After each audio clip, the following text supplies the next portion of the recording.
Hey everybody, it's me, Audrey. I'm back again with an audio. I pray that you guys are doing well. So now I want to just share a devotional by YouVersion. It's titled From Comparison to Confidence: Small Steps Toward Lasting Change. It's a 5-day reading plan from Scott Savage. Okay, so this is day 2. All right, day 2. I'm going to share day 2 of this. Here's a quote by Dallas Willard. As disciples, we are not trying to be different people, but we are training to be different people. Have you ever felt like no one truly knows or understands you? That feeling of being unknown can feed our deepest insecurities. Today, I want to teach you 3 essential truths about God's character. Don't let the big words intimidate you. You've learned challenging words before. If you can master the difference between a tall grande and venti coffee order at Starbucks, you can handle these. First, we serve a God of omniscience, omniscience. He knows everything. Psalm 139 tells us that God knows when we sit down and stand up. He understands our thoughts before we think them. He's aware of all our ways. And here's the beautiful thing about God's all-knowing nature. God knows everything, so we don't have to. Many of us exhaust ourselves trying to know and control everything.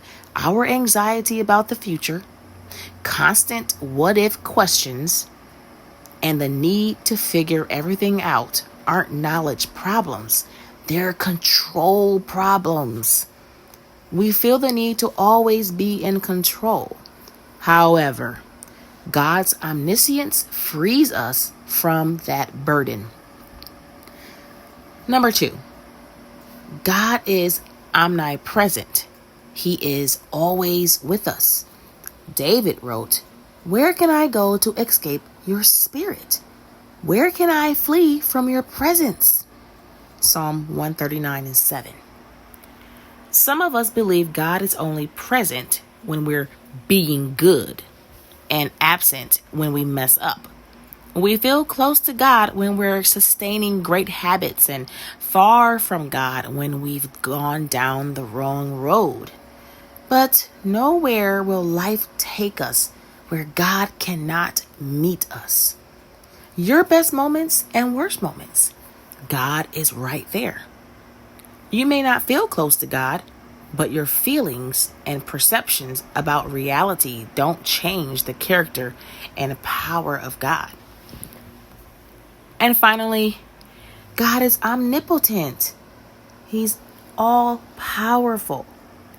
David celebrates this by saying, "God knit me together in my mother's womb." Psalm 139:13. Every part of who you are comes from God's handiwork.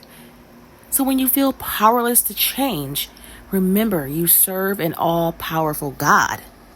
No prayer is too big for him to answer, nor is there a problem too large for him to solve. With those 3 characteristics in mind, here's a practical step my friend Josh recently reminded me about. There's a big difference between trying and training. When we try something, we judge ourselves based on whether we succeed or fail the first time. However, when we train for something, we accept that we are not ready to grow. Instead, we consistently practice training to build the capacity to do what we cannot do in the future. Let's apply that analogy. Following Jesus is more about training and less about trying. Meditating on your problems or worrying is an example of trying. Meditating on God's character is an example of training. Many of us are closer to transformation than we think. We need to redirect our meditation skills. Instead of worrying about what could go wrong, what if we focus on who God is and how his character will make things right?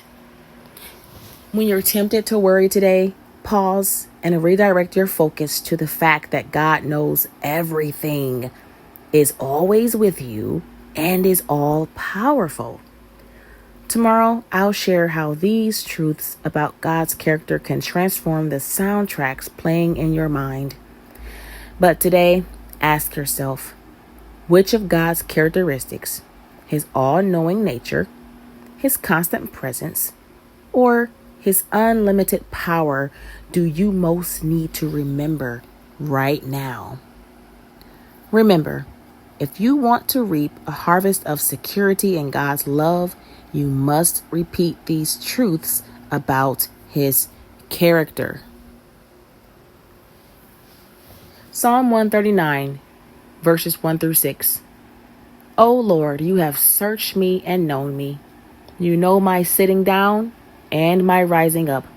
You understand my thought afar off. You comprehend my path and my lying down, and are acquainted with all my ways.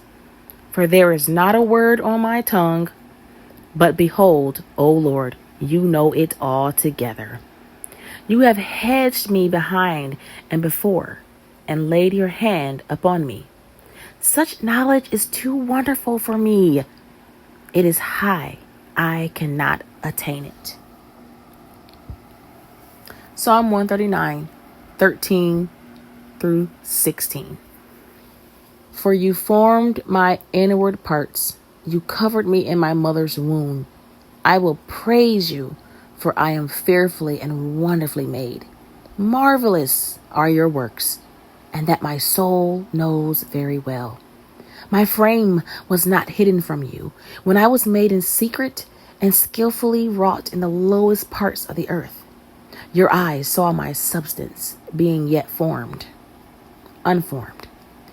And in your book they are all written, the days fashioned for me, when as yet there were none of them. And that concludes day 2 of the devotional From Comparison to Confidence, Small Steps Towards Lasting Change by Scott Savage. I pray you guys have a wonderful, wonderful day. Take care.